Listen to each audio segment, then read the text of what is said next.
Kepala Negara Chechnya Ramzan Kadyrov mengatakan bahwa 2 mobil listrik Cybertruck dikirim ke zona distrik militer barat laut. 2 Cybertruck lagi telah dikirim ke zona distrik militer utara.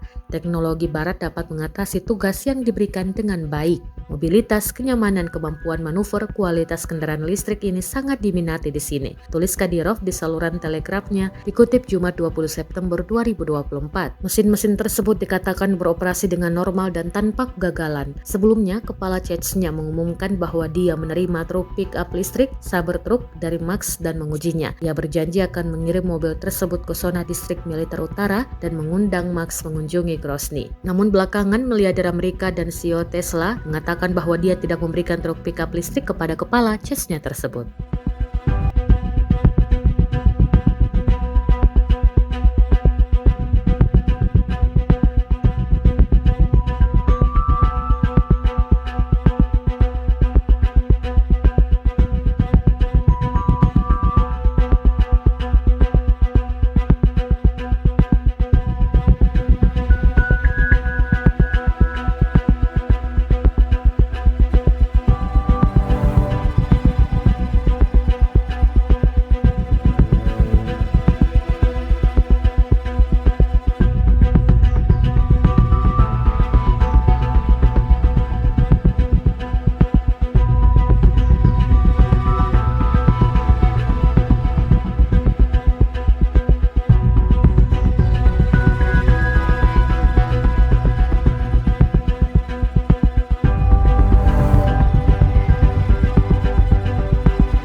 Download Tribun X sekarang, menghadirkan lokal menjadi Indonesia.